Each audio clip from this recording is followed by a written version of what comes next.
Thank you very much and good afternoon all. I will be speaking today about the Egyptian Central Securities Depository, the recently established CSD in Africa that is specialized in government debt instruments. Let me start by saying that the establishment of ECSD is part of the government comprehensive plan to develop the Egyptian capital market. Presently, Egypt is following a multi-CSD model where MCDR, the first CSD, is responsible for the depository clearing and settlement of the equities, the corporate bonds, the corporate sukuks, the GDRs, the EDRs, the ETFs, etc. And ECSD, after its establishment, is responsible for the clearing and settlement of all type of debt instruments, in addition to a third company that is already established, but it's not yet operational, and will be responsible for the clearing and depository of derivatives. Prior to the establishment of this new ECSD, the traded debt instruments at the local market level were traded through two different trading platforms, the trading platform of MCDR and the trading platform of the Central Bank of Egypt.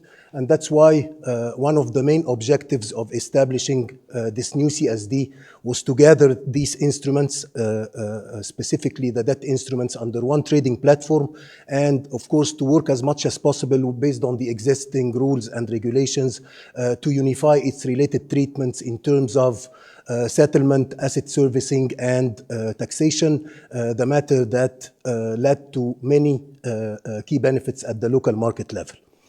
Of course, by applying what I have previously mentioned, this will contribute positively in reducing the debt cost, which is another main objective of establishing this new company.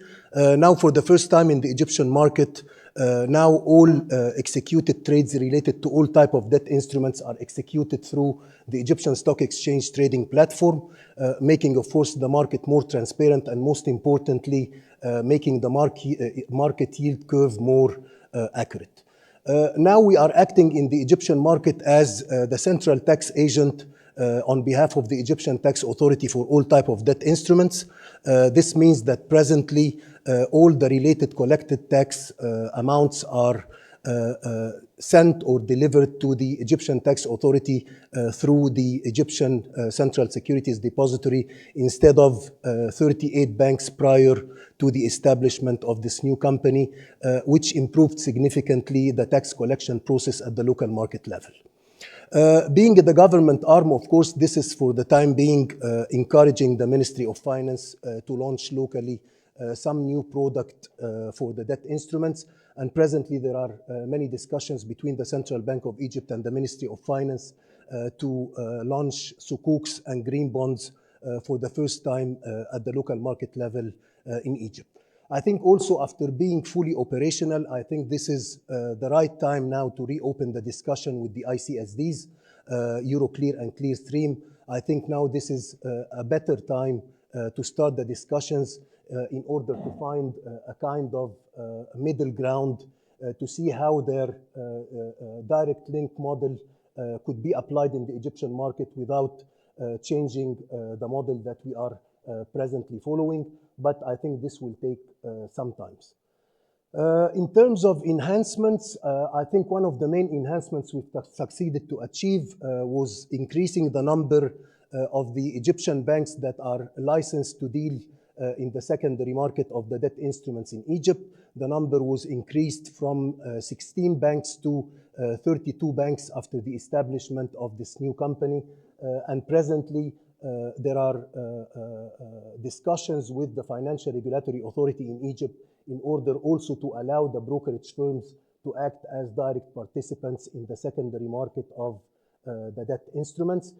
This for sure will have a very positive impact on the market liquidity and volumes and the trading activity as well.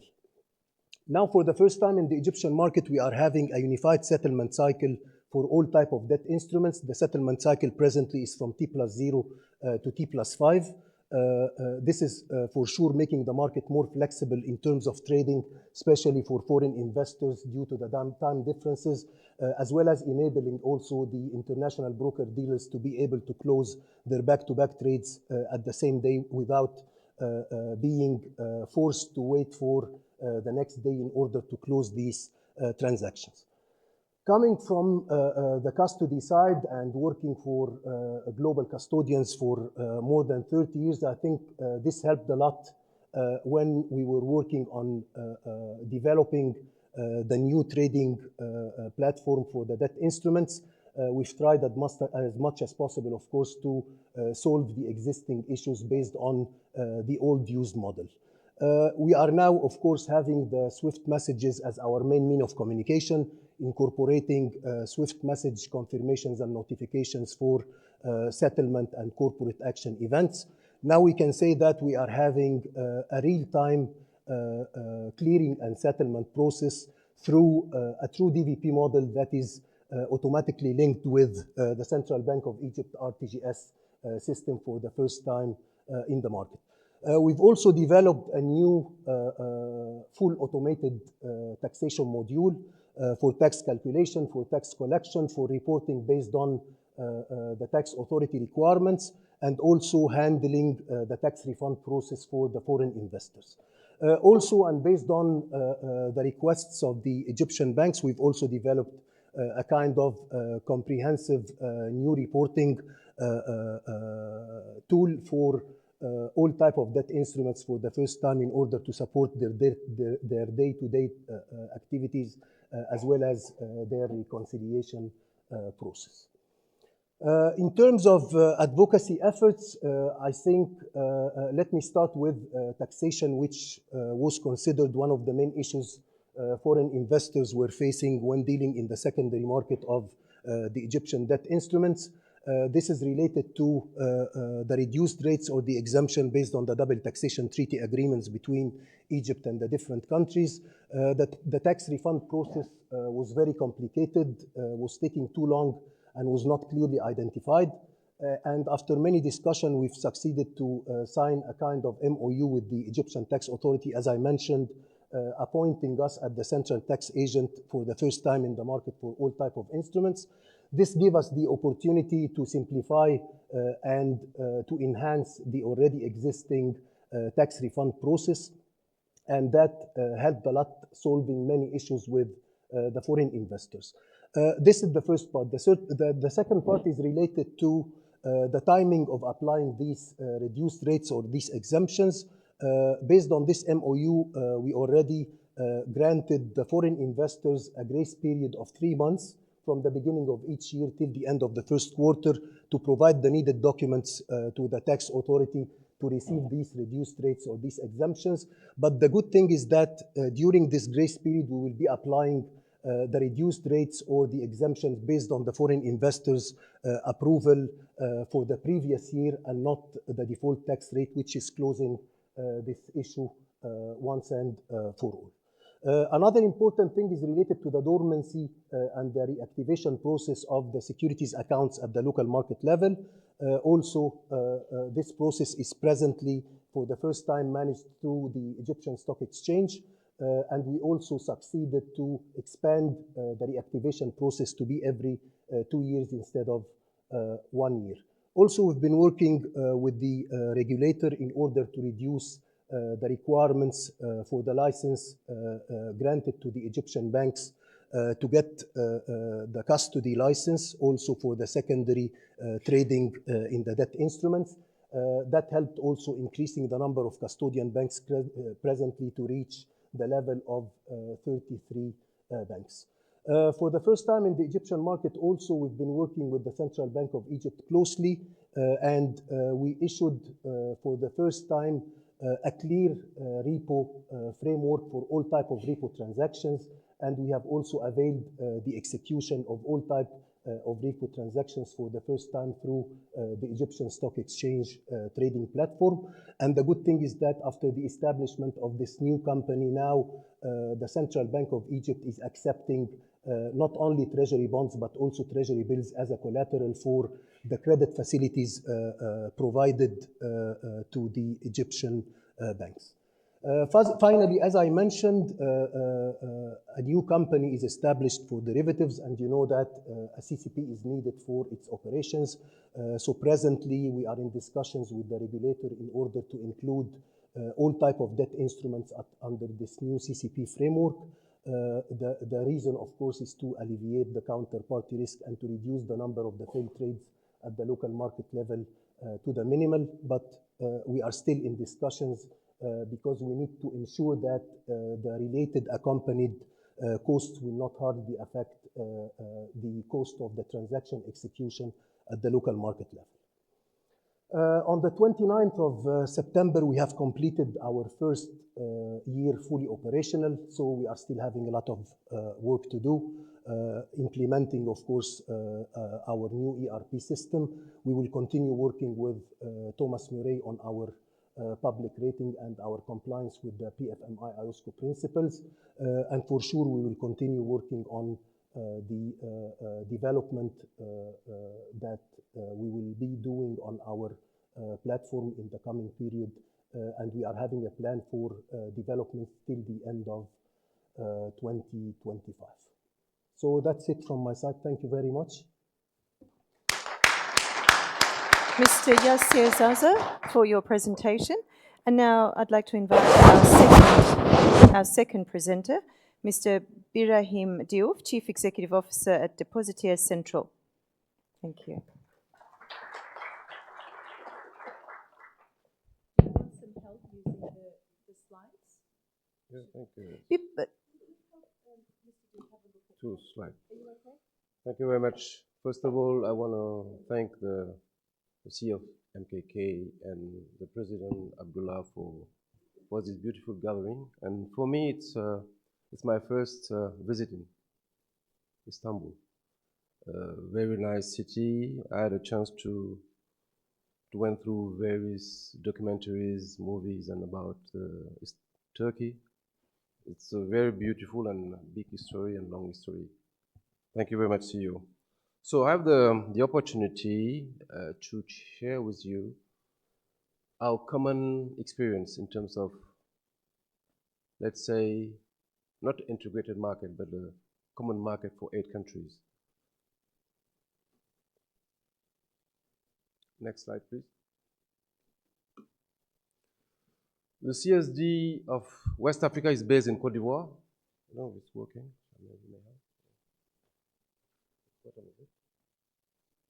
Oh, this one. Perfect. Okay. The CSD of Côte d'Ivoire, the DCBI, is based in Côte d'Ivoire, and we are part of a region, an economic region composed of 8 countries, namely Côte d'Ivoire, Senegal, Mali, Togo, Niger, Burkina Faso, and Benin.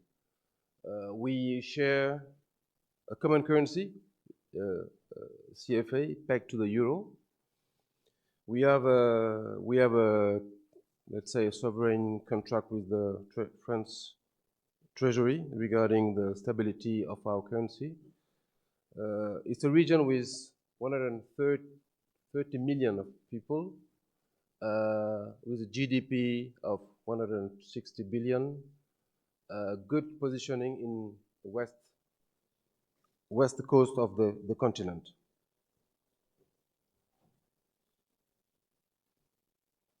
If we compare our market to an integrated market, we have prepared something. What is an integrated market? You're trying to link or organize many markets in one market, which means that you have to harmonize regulatory framework across countries. You have to have a unified trading platform, a common oversight of the regulator. You need to enhance corporate governance, harmonize legal framework, build a robust infrastructure across those countries that you're trying, or market that you're trying to integrate, and also promote liquidity. So what we have done, based on our common advantages, we have created, based on best practices, just one market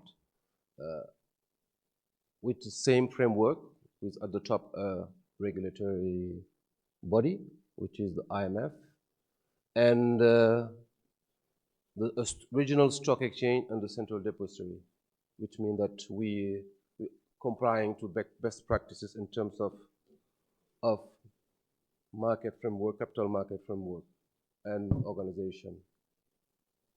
In terms of story, I tried to put here the key dates of the market. The market was created in 1996. We started operating in 1998. Then when we started in 1988, we had 3 trading sessions per week and settling T+5. Why? Because we did not have at the time RTGS, and banking-wise, country was not linked. So we had to organize ourselves. So 3 trading days per week and T+5 settlement cycle.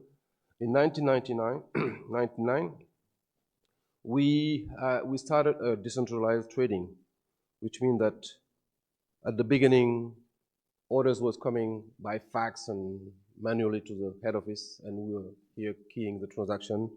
Then with the creation of a virtual network, we were managed to connect all brokers across the region to the trading engine. And we start trading 3 times a day, but electronically. In 2001, we moved to a daily trading activity. So from 3 days trading per week, we moved to 5 trading days per week, and keeping the same settlement cycle, so T+5. And for that, we organize and we try to find the best banking group to organize a settlement, cash settlement across the region, was EcoBank at that time. In 2007, with the launch of the RTGS by the central bank, we moved from T+5 to T+3. T+3 was the best standard, and the standard at that moment, and still the standard. And in 2013, we moved to continuous trading. We used to have a fixed trading session per trading session. Then in T+13, we moved to a continuous trading. What are our specificity? For the 2 market infrastructure, they are private companies. They're not public, not owned by the member state. They're owned by brokers, banks, regional banks, pension fund. They are fully demutualized, owned by private sector, both the CSD and the stock exchange. We have a fully electronic market, complying the best standards in terms of having for the CSD a settlement guarantee fund, complying to T+3 with securities trading in a fully demutualized form. For the stock exchange side, we had the 2 bond market, an equity market and a bond market, trade continuously and fully demutualized also shares, which make us comply to best practices. The beauty of the system was created or allowed by the fact that we had the same currency across the region. We have the same currency, the same central bank, and this allows us to create one single market for 8 countries. Not 8 markets, but one single market for 8 countries. This is the split of brokers and custodian banks across the region.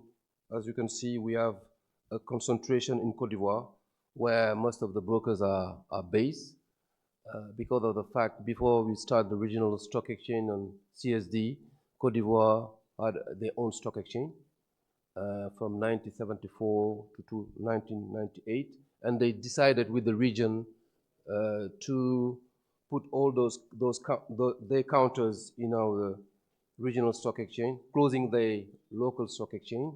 So we had the chance to start with a market with around 35 counters trading and fully democratized with the CSD.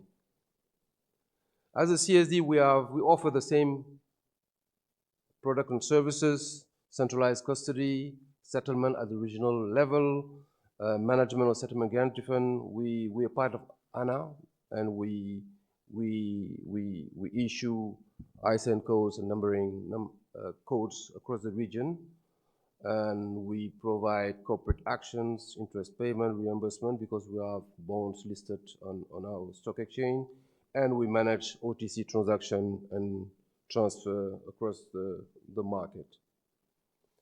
As if we take the interaction, we have the same interaction for all type of markets and best and standards in terms of interaction between the CSD and the ecosystem with the central bank. And listed, we manage listed and unlisted shares. We have a relationship, close relation with this regional stock exchange. We manage the settlement guarantee fund, and we manage transfer of share from one participant to another. In terms of perspective, we're launching a couple of projects. We're developing an offer for the ecosystem. We managed to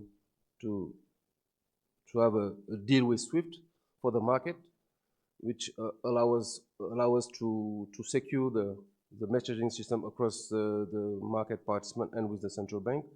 We're currently involved in a digitalized project with to launch a IPO platform for the market. For that, we have the support of the African Development Bank. We're still pushing and the development of the numbering of financial instrument, and introduce soon all services related to collateral management. We have a repository platform between our platform and the market operators. We're planning to have a big move from omnibus account to individual financial beneficiary owner model, which is another story and a big project where we are involved. And we are involved in the reduction of the settlement cycle from T+3 to T+2. This is one of the second biggest project in the market where we are involved on the front line. And finally, we're involved with a integrated project, capital market project with ECOWAS. ECOWAS is a larger region, including Nigeria, Ghana, and some of those countries. So we're just working now on how the settlement could be done across the ECOWAS countries. Key takeaways for this presentation and the best practice in terms of having a single market for many countries, not an integrated market, but a single market. We go beyond integrated market. We are one market. We are not 8 markets. We are just one market. We have one central bank for the 8 countries. We have a common regulator. We just have one regulator for the 8 countries. We have a common currency, which allows us to ease the settlement. We have a common stock exchange, not only a CSD, but we have a common stock exchange for the region. And we have a common corporate law and business law. Thank you very much.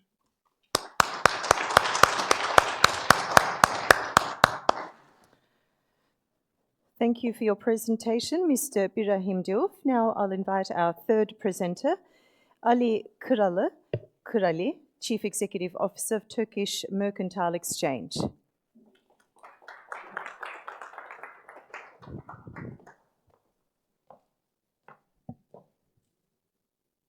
Good morning, all. Since we are in Istanbul and majority of the audience seems to be Turkish speaking, I will take the liberty of doing the presentation in Turkish, although slides are in English.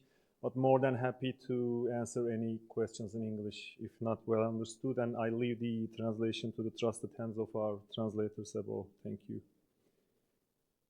Bugün sizlere Türkiye Ürün İhtisas Borsası ve üzerinde durduğu lisanslı depoculuk sistemini ve bu sistemin işleyişinde merkezi kayıt kuruluşumuzun bize nasıl destek olduğunu, onlarla nasıl bir işbirliği içinde olduğumuzu ve ayrıca da sistemin gıda güvenliği ve tarım politikaları açısından önemini anlatan bir sunum yapacağım. Önce kurumundan kısaca bahsetmek istiyorum. 2018'de kurulan bir borsa, 2019'da ilk gongu vurduk. Temel olarak iki iş yapıyoruz. Birincisi spot, el üst piyasası, elektronik ürün senedi. Birazdan geleceğim bunun ne olduğuna. Bu piyasayı işletiyoruz. İkinci, henüz açmadığımız piyasada vadeli işlemler piyasası, elektronik ürün senetlerinin üzerine çıkarılmış vadeli işlem sözleşmelerinin trade edildiği piyasa. Biz bir özel sektör kuruluşuyuz, kanunla kurulmamıza rağmen. Yani biraz hibrit bir yapımız var ve Ticaret Bakanlığı ana regülatörümüz, Sermaye Piyasası Kurulu da çapraz regülatörümüz, bazı alanlarda bizi düzenliyor. Okay. I can switch to English too. Okay.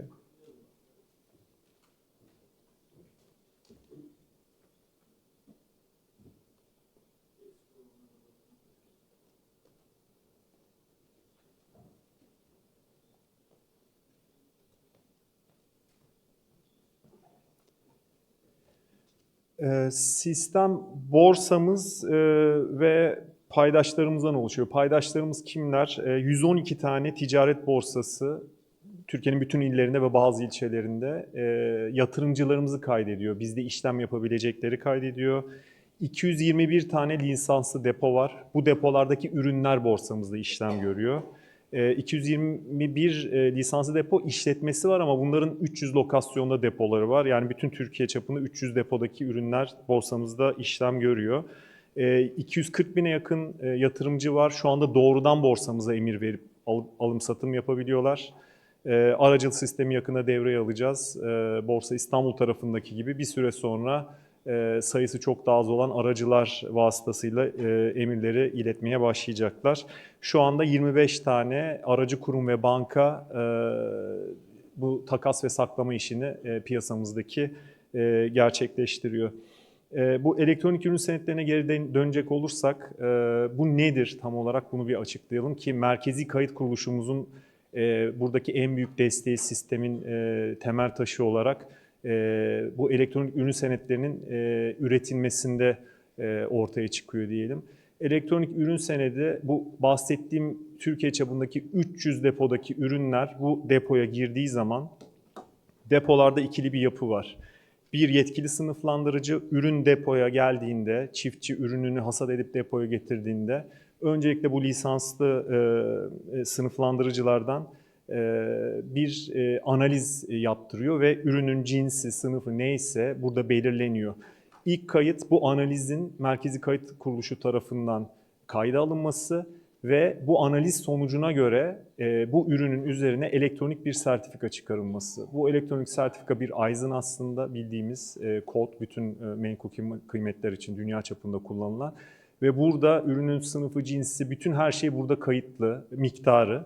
Bu üretildikten sonra ürün depoya giriyor, uygun siloya depolanıyor ve depoda kaldığı sürece merkezi kayıt kuruluşumuz, elektronik kayıt kuruluşu görevi olan mevzuat gereği bu kaydı kime ait olduğunu ve ne olduğunu, ürünün kaydını merkezi kayıt kuruluşumuz tutuyor. Yani sistem çok kısaca şundan ibaret: depolara giren ürünlerin üzerine elektronik sertifikalar çıkarılıyor. Ürün depoda duruyor, hiçbir yere kıpırdamıyor ama bu elektronik sertifikalar bizim borsamız, Türkiye Ürün İhtisas Borsası'nda sürekli olarak trade ediyor ve el değiştiriyor. Ta ki ürünün nihai sahibi kimse bunu depodan çekip nihai kullanıma sokana kadar. Bunlar da genelde sanayiciler, yemciler, uncular oluyor.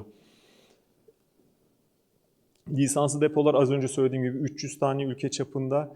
Borsamızın ve depolama kapasitesini şöyle perspektife koymak için şöyle söyleyeyim. Türkiye'nin hububat rekoltesi yıllık 35-40 milyon ton arasında.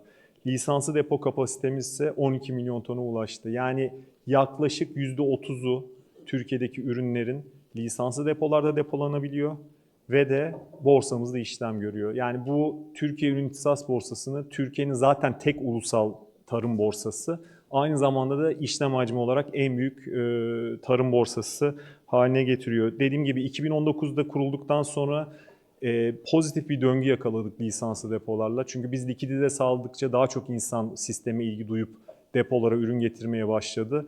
Ve yatırımlar çok ciddi bir şekilde arttı lisanslı depolara. Kapasite 4 milyon tondan gördüğünüz gibi şu an 12 milyon tona 3 katına artmış durumda 5 sene gibi kısa bir süre içerisinde.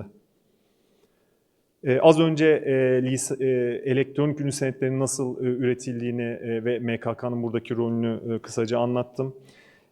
Peki kimler bizde bu elektronik ürün senetlerinin ticaretini yapabiliyor? Kısaca yatırım hesabı olan herkes ve bize kaydolan herkes yapabiliyor. Yani burası sadece tüccar, sanayici ve çiftçiye özgü bir borsa değil. Finansal yatırımcılarda, bireysel yatırımcılarda dediğim gibi 4-5 sayfalık bir sözleşme imzalayarak bizimle bizde ürünleri alıp satabilir hale geliyorlar. Yani kapımız herkese açık. 240 bine yakın yatırımcı var. Aracılı sisteme geçilmesiyle burada ciddi bir ivmelenme ve artış bekliyoruz önümüzdeki aylar ve yıllarda. Ve dediğim gibi şu anda Ankara'da aslında küçük bir ekibiz. 240 bin yatırımcıyı oradan idare etmek bütün sorunlarını kolay değil. Aracıların devreye girmesiyle inşallah onlara çok daha kaliteli bir hizmet vermeye başlıyor olacağız. Seslerini daha çok dinliyor olacağız. 3 saatlik seanslarımız var. Her gün saat 10 ile saat 1 arasında gerçekleşiyor. T0 takas prensibi var. Saat 5 itibariyle her gün ürünlerin ve paranın takasını gerçekleştiriyoruz. Burada da Takas Bank'tan destek alıyoruz. Kurulduktan sonra elektronik ürün senedi ticaretine ciddi bir ivmelenme sağlandı borsamız sayesinde. Buradaki en önemli faktörler tabii ki modern borsacılık kurallarını uygulamaya başladık. Daha önce ticaret borsalarında bu ticaret vardı.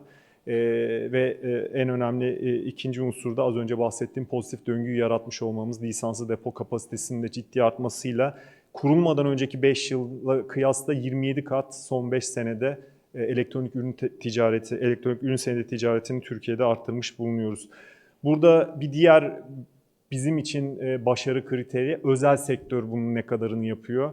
Başladığımızda %70'ini TMO, sadece %30'unu özel sektör yapıyordu işlemlerin. 2021 yılında TMO'nun yani devletin payını işlemlerde %10'a kadar düşürdük. %90'ı özel sektör tarafından yapılıyordu ama maalesef 2022 yılında gelen önce Rusya-Ukrayna savaşı bölgemizin tahıl ambarındaki ve arkasından kuraklık nedeniyle TMO ciddi şekilde piyasaya ağırlığını koydu ama bunu biz geçici bir süreç olarak görüyoruz. İnşallah tekrar özel sektörün payının %50'nin 60'ın üzerine geçtiği piyasa günlerine geri döneceğimizi tahmin ediyorum. Hangi ürünler işlem görüyor? %54 buğday, 5 senelik işlem hacmine baktığımızda kümülatif, %35 mısır, %10 arpa. Bunların dışında 14 ürün daha var ama bunlar daha eser miktarlarda. Yani bizim için mahşerin 3 atlısı bu 3 ürün diyebiliriz. Bu dönemde işlemlere dayalı olarak endeksler ürettik. Çünkü ürün fiyatına dayalı bir finansal ürün çıkartmak için hangi ürünün neredeki fiyatı sorusu çok önemli ve açıkçası biz endeksleri çıkarana kadar çok cevap da bulmuş bir soru değildi. Ama bütün Türkiye'deki buğday, arpa, mısır ve bunların bileşiği olan hububat endeksini üretmeye başlayınca bu sorunun cevabını arayan ve bu ürünler üzerine finansal ürün çıkartmak isteyen yatırımcı ve girişimcilere bir araç sunmuş olduk. Özellikle varlığa dayalı menkul kıymet ihraçları bunlar üzerine son dönemde görülen ihraçlar sektörün bu eksiğini gidermiş olduk bu 5 senelik kısa dönemde. Lisanslı depo kapasitesi buradan nereye gidecek? Bizim amacımız ülkedeki bütün ürünlerin lisanslı depolarda depolanması. Az sonra anlatacağım 3 neden var, 3 ana neden var bunu istememiz için. Dediğim gibi 35-40 milyon ton. Tabii ki bir kısmı zaten çiftçi tarafından tüketiliyor vesaire ama orta vadede 17-18 milyon tona çıkacak. Bu da yaklaşık olarak rekoltenin yarısının lisanslı depolarda olacağı ve bütün ticaretin yarısının borsamız Türkiye Ürün İhtisas Borsası'nda yakın zamanda döneceği anlamına geliyor. Ülke için, gıda güvenliği için, sürdürülebilirlik için bu sistem neden önemli? Çok kısaca buna da değineyim. Birincisi lisanslı depolar. Biz ürünü zorlukla üretiyoruz. İklim krizi şartları, savaşlar, şunlar bunlar. çiftçinin ortalama yaşının çok ciddi şekilde ülkemizde yukarı gidiyor olması bütün dünyayla beraber. Bu zorlu şartlarda üretilen ürünler gerçekten altın değerinde ve hasat ettikten sonra biz bunları nerede saklamak istiyoruz sorusu bir numaralı önemli soru. Burada bir uçta lisanslı depolar var. Bunlar çok son derece yüksek teknoloji ürünü ve pahalı yatırımlar. Ve frenin minimumda olduğu yatırımlar. Yani sahada kazandığımızı masada veya depoda kaybetmemek adına lisanslı depoların sayısının artırılması ve ürünlerin büyük kısmının orada depolanması çok çok büyük önem arz ediyor. İkinci olarak yine bahsettiğim pandemi, kıtlık, savaş dönemlerinde ürün fiyatları çok kolay manipüle edilebilir hale geliyor. Biz Türkiye Ürün İhtisas Borsası'nın yönetim ekibi olarak, finansal taraftan gelen profesyoneller olarak oradaki gözetim sisteminin aynısını ürün emtia piyasasına da kurmak için elimizden geleni yaptık. 5 senedir uğraşıyoruz bunun için. Şimdi yapay zeka destekli bir sistemi de geliştiriyoruz TÜBİTAK işbirliğiyle. Bu gözetim sistemi sayesinde fiyatların manipüle edilmesi durumunda kolaylıkla tespit edebilmemiz, şeffaf depolarda ürünün kimin elinde olduğunu ve ne amaçla alıp sattığını kolaylıkla tespit edebiliyoruz. Bu genelde ürün piyasalarında görünmeyen bir şey. Bu piyasalar genelde opak yapılar. Kim alıyor, kim satıyor, mal kimin elinde bunu kolay kolay tespit edemiyorsunuz. Bu da gerçekten ürün piyasalarında büyük bir yenilik. Ve son olarak son faydası bu sistemin en büyük faydalarından bir tanesi çiftçinin finansmana erişimi. Her sektörde olduğu gibi finansman yoksa sektör de yok. Çiftçi maalesef kolay nasıl söyleyeyim bankacıların sevdiği türde teminatı olan bir şey grubu değil, kredi isteyen grubu değil. Neden? Bankacılar ne tür teminat sever? Kolay likiditeye çevrilebilen ve bir anda yok olmayacak. Çiftçinin bu tip teminatı maalesef yok. Lisanslı depoculuk buraya gerçekten devrim niteliğinde bir yenilik getiriyor. Siz devletin kontrolü altındaki lisanslı depolara ürününüzü koyduğunuz zaman bir kere burada çifte sigorta var. Ürünün başına bir şey gelme ihtimali yok. Gelse bile 2 sigortayla sigortalı. İkinci olarak da eğer kredi kötüye giderse Türkiye Ürün İhtisas Borsası'nda onun üzerine çıkarılmış el üstleri kolaylıkla likiditeye çevirebiliyorsunuz. Bu nedenle de bankacıların çok hevesli olmadığı kredi vermek için çiftçi grubu bir anda gerçekten en sevdikleri, kredi vermek istedikleri gruba dönüşüyor. Bu gerçekten devrim niteliğinde bir gelişme çiftçinin finansmanı anlamında. Kısaca şey bu şekilde, sistemimiz bu şekilde. Ben Merkezi Kayıt Kuruluşu'na ve Ekrem Bey'e iki şey için çok teşekkür ediyorum. Öncelikle bu güzel organizasyon ve sizin nazik davetiniz için. İkinci olarak da 5 yıldır gerçekten her türlü desteği gördük. Zaman zaman inisiyatif alarak da kurum olarak size Ekrem Bey ve TÜRİP'le çalışan bütün personelinize, bütün emekleri için ben burada tekrar hazır olmamda çok teşekkür ediyorum.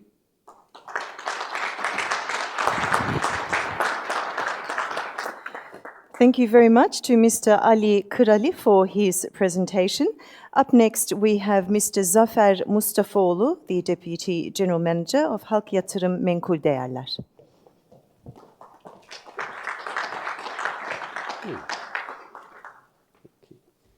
So, thank you for everyone not sleeping after so many heavy desserts, most probably everybody had during the lunch. So I will try to keep it short as I promised to our hosts, and I will be brief about what we are talking about. Simply, I'm going to go to a more fun but still smaller project. It might be of interest of you or not, but I would really appreciate if you can listen to it. So let's start. Our topic is crowdfunding. You may know, you may not know, but it's basically a collaborative financing tool used normally in the past for a couple of thousand years in different regions, including Mesopotamia and our region. But right now we're talking about a slightly high-tech version of it. Crowdfunding is right now using digital platforms to collect small amounts of money from several people. What's it ends? Basically, it provides financing for startups or small enterprises. So what we are focusing right now is the small enterprises and the more, say, early stage venture capital companies. We can define it by the definition puts over to Capital Markets Board, basically the act of collecting money from the public through the platforms. But it will be boring, so I will pass. So, for investors, what is it? It's basically collecting money in small amounts. It provides you to have access to a high growth potential startup. But it must be very well filtered. It must be, let's say, having some well selections, and it has to be through a digital platform. What it provides to you, thanks to MKK, basically you create your digital company shares and you keep them in your own portfolio or in your cold vault, let's call it.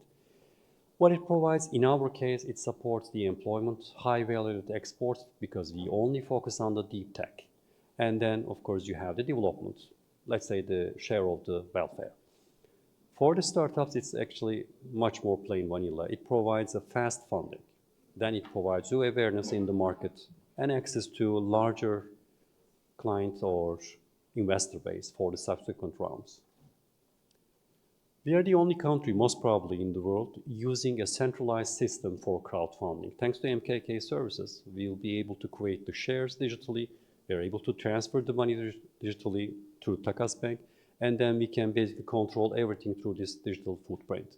These institutions basically provide us the digital security so that we can open it up for every investor, hopefully in the future to the global ones, because right now it's only restricted to Turkish citizens and the people who hold an identification number in the Turkish Republic. So how it works, basically regulation puts up a structure saying that there will be an investment committee which will be responsible. And they select the startups for the investment criteria.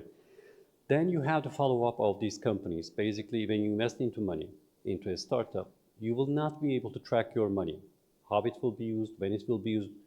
Did the guy buy a Ferrari and you just forget about the funds or the investments? But basically, we have an independent audit report.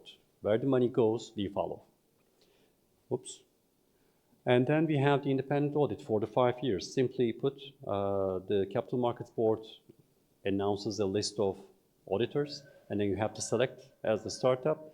Then you have to complete your report after using all the funds you have raised. And for 5 years, you have to report everything to the platforms. So basically, our the platform is called Fonlabyusun. Very bare translation would be, you finance it and it grows. So it enables the deep tech startups from Turkey to provide financing and increase their high value added businesses. And for the market players, well, we want to demonstrate that we have these deep tech companies so you can invest.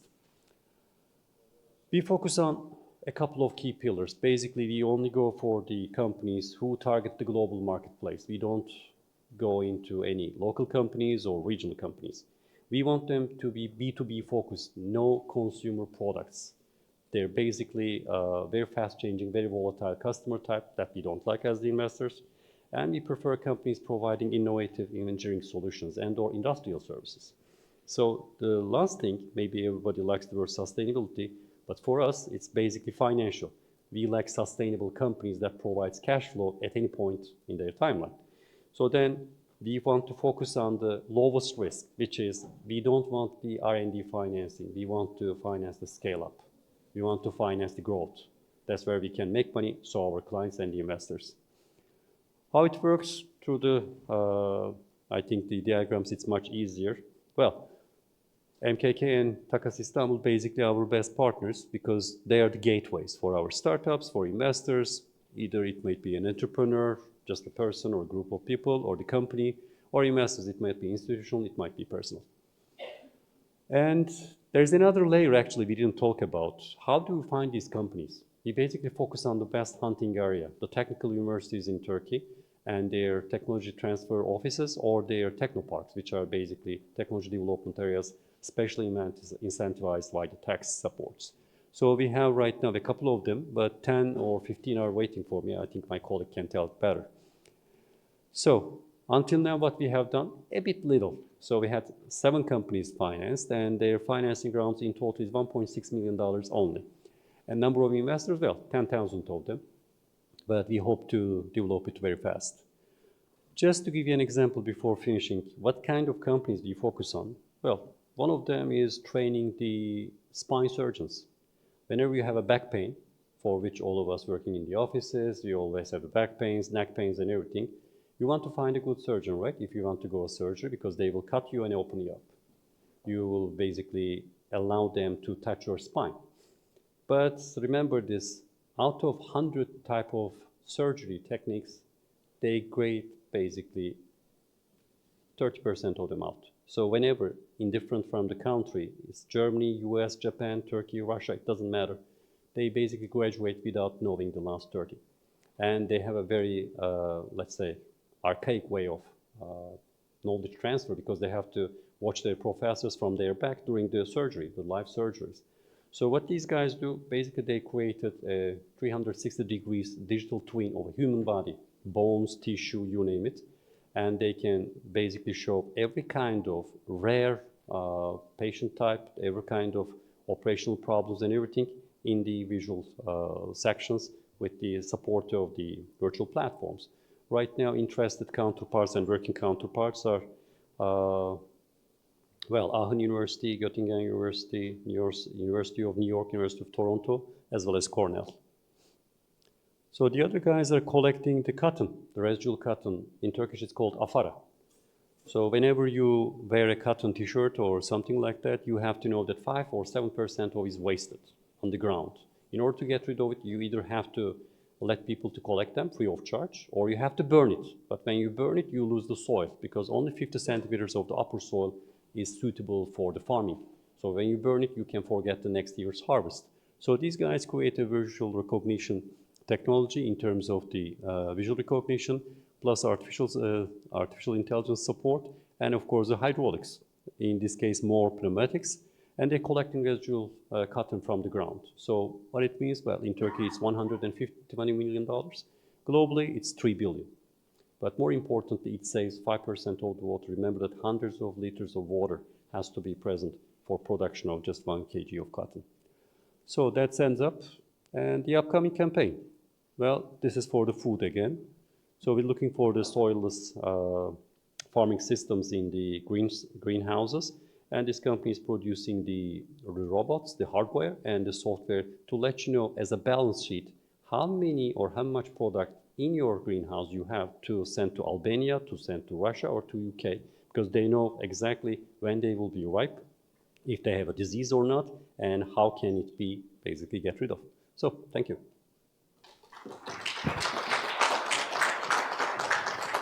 Thank you very much to Mr. Zafer MUSTAFAOİLU for his presentation. And now, last but not least, we have Osman Günsel TOPBAŞ, the co-founder and managing partner, Manifest Executive Consultancy from the United Arab Emirates.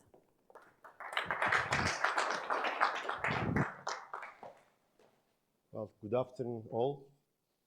I really have the pleasure and privilege today, and from all my heart, for a number of reasons. The first reason being, at the early days of my career, I worked for Banque, the Turkish CSD and clearinghouse at the time. So I believe and I feel I belong to this group of market infrastructure and CSDs. And then I moved to Citibank and I managed the custody business first for Turkey, then expanded through the region. And finally, I was managing the Middle East and Africa, including Turkey, Russia, Kazakhstan, up to Pakistan. So in a way, what I was managing now with the maps that was depicted here, I realized I was managing the AMIDA plus AECSD region for custody business. And over my 20 years with Citi, I collaborated very closely with our colleagues at the CSDs, and we also achieved so many things together. And the third reason, today, and actually right now, is also a very important moment for me, because this is also bridging on my career from the professional payroll worker type into a consultant type, as you also heard that with a colleague of mine that has been a long time in the industry, we've established the Manifest Executive Consultancy. Obviously, as you would imagine, this is around security services, post-trade, end-to-end. But what I am also thrilled, and that is another bridge which talks into the concept of this conference, that since my time that I moved to Dubai almost 4 years ago, I got very much involved with the fintech ecosystem. Having been in the custody and post-trade business for so long, what I have seen, the opportunities coming up with the financial technologies that are being implemented, and it is coming, for me, looking from Dubai, it's coming like an avalanche, and if not over the night, it will become the mainstream in a few years. Obviously, there'll be a transition period, and there needs a bridge in between the conventional into the digital, and to make them work together for at least a while, obviously depending, and it will be various from one market to another. And both from a business and commercial perspective, personally, as well as a novel mission from my also academic credentials, I get this as a mission to also not only make this as a business, but also create the awareness and teach. I also started teaching at universities about fintech. So today what I will be sharing with you is actually a combination of both sides of the world and how I see this coming and what we should expect ahead of us.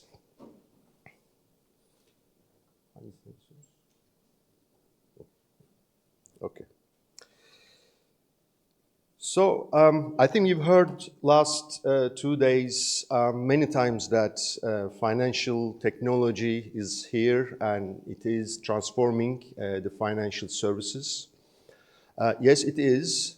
And it is not only an emerging trend. It is not something that is out there that we will face tomorrow. It is actually here, and it is fundamentally changing the financial landscape and financial services as we speak. Whether we feel it right now or not, I think it depends on where we stand eventually. But it is there, and as we will see in the next slides, there is a huge and very deep ecosystem is being constructed and is already in play as we speak. And when we talk about the technologies, these are, for a long time, they have been mentioned as disruptive technologies. I think now we have to name them as enabling technologies, because the world that we live in already disrupted. You've already heard so many new ideas, even on this panel that you have seen, there are things and there are financial technologies already been implemented and in the game. Therefore, these are enabling technologies for us. From the payment enablers like APIs that everything started for the third-party applications, to cloud computing that we've heard today from our colleague Günsel for the cost efficiencies and scale, and how it is very important at times of also crisis that we actually have these data available somewhere else rather than on the spot of an epicenter of an earthquake, for example.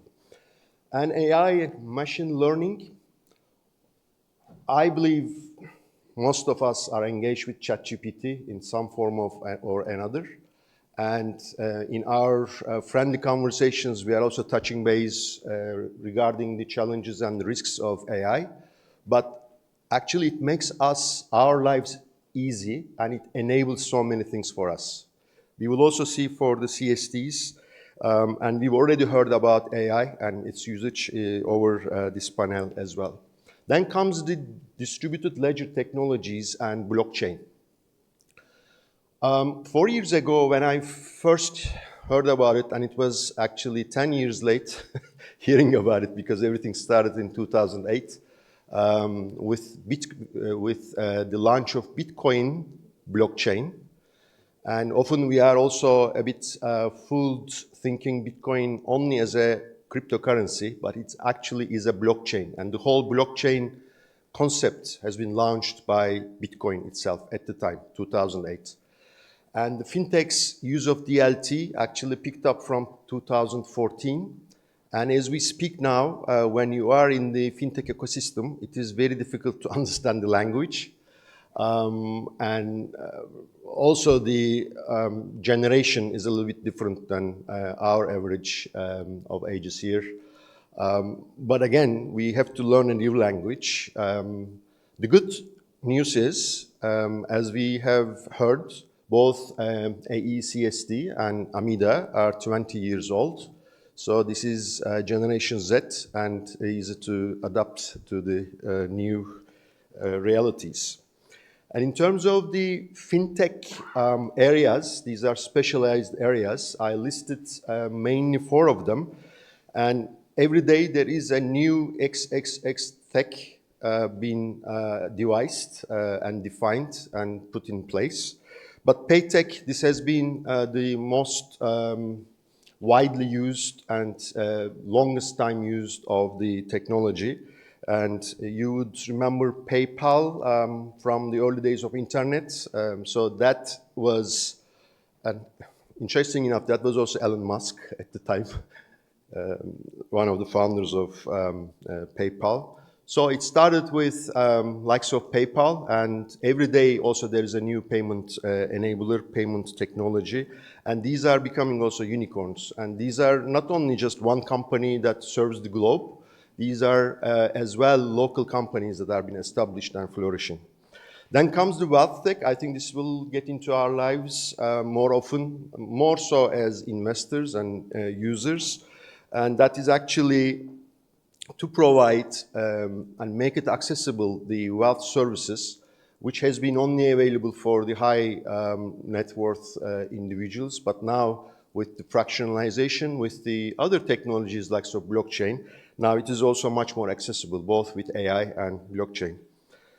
We heard about sustainability so many times. This is one other aspect that is coming our way.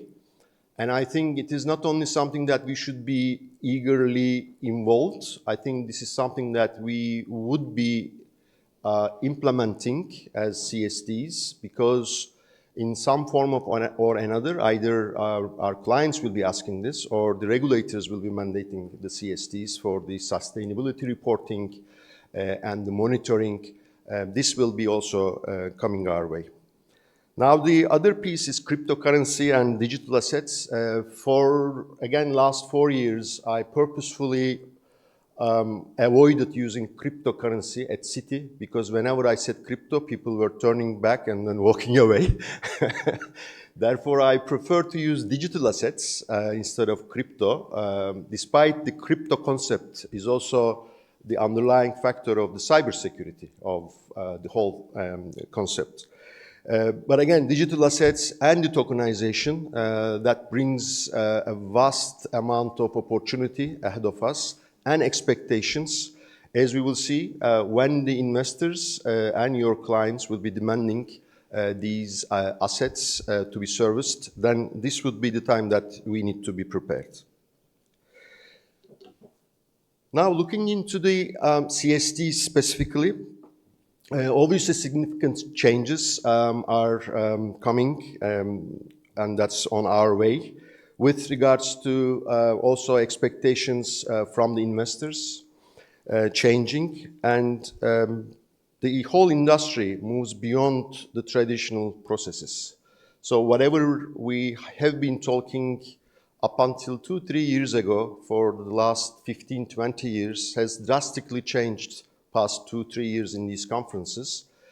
That is an example of the transition, and things are changing, and the regulations that needs to keep up with all these changes as we speak. And these first three bullets there, the fintech adoption, the investor behavior, and the changes in the processes and regulations was also listed in Colin's earlier presentation today, that the 3 fundamental changes in the market that is ahead of the institutions. Then, of course, this leads into the rise of the digital assets and tokenization. We don't necessarily feel the pressure yet. It's not at our door knocking and banging, but it will be there. And when it is there, it is better that we are ready for that. And I actually put a diagram over there that I borrowed from Zodiac Custody. This shows a little bit of a status picture, and this keeps changing almost every day, not with the players changing, but the boxes getting more crowded. And as you see, from the custody brokerage to the issuance platforms, from the exchanges to the brokers, from the lending platforms to the technology providers, clearing settlement, OTC market makers. These are all new company names that nobody have heard up until 2, 3, 5 years max ago. This keeps changing. This keeps getting more crowded.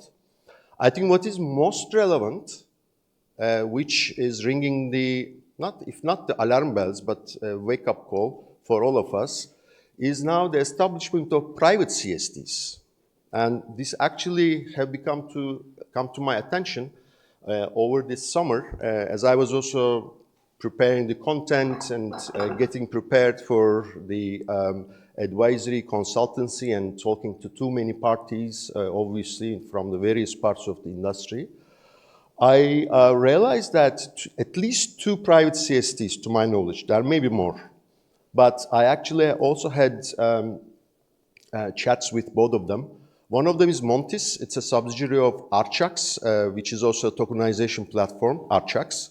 And Montis is a subsidiary, and that is now being licensed by Luxembourg authorities. And the other one is FinStreet, and that is very recently announced, their establishment, and they are licensed by ADGM. And it's a full scale. It is exchange, it is CSD, and it is also a tokenization platform. Montis, their value proposition is they say they bring the conventional assets and the digital assets together over a platform. Whether it is one platform or not, for the end user or the B2B users, it's not a matter, but they are able to serve both sides together.